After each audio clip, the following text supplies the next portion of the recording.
Hello there ladies and gentlemen, Samurai Rabbit here for GameWatcher. Today we're taking a look at Trine 3, the Artifacts of Power from Frozen Byte.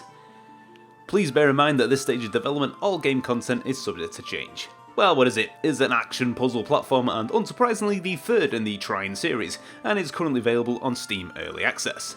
Summoned by the mysterious Trine artifacts to aid a magic academy besieged by a giant golem, you play as three interchangeable and extremely reluctant heroes. Pontius the Knight, Zoya the Thief, and Amadeus the Wizard. Each of these characters has a different suite of skills at your disposal, and you can switch from character to character at will throughout each level. Pontius can glide over large distances, destroy certain types of terrain, and is the most effective of the trio in combat. Zoya can use rope arrows to manipulate the environment and can hit switches and enemies with her bow.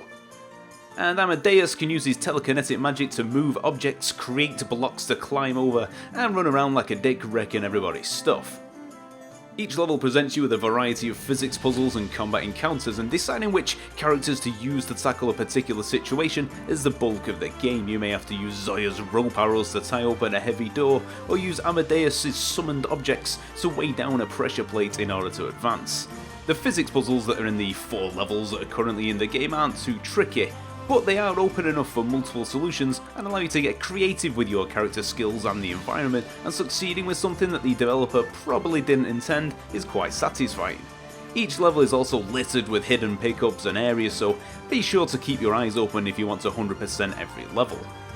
My biggest issue at this current stage of development is the performance. Trine 3 has a severely inconsistent frame rate and my PC really shouldn't have any issues running it. Huge FPS dips occur in combat or whenever you need to do any intricate movement, which is pretty much all the time. This is a major problem and hopefully Frozen Byte are prioritising it.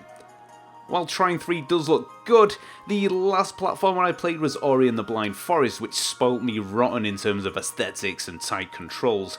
Trine does neither of these things. The keyboard controls are not accurate enough for some of the more tricky manoeuvring you'll need to do, and the combat is paper thin. I realise that the humour and puzzles are what Trine fans enjoy, but I would have liked the combat to have a little more bite to it, as at the moment it just feels like an unnecessary distraction.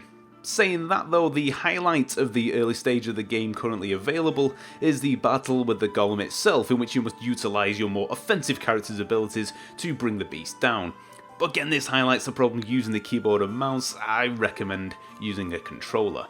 The dialogue and voice acting is passable, but the narration has a nice whimsical tone to it that helps set the scene and does a good enough job of introducing players who are new to this series, such as myself.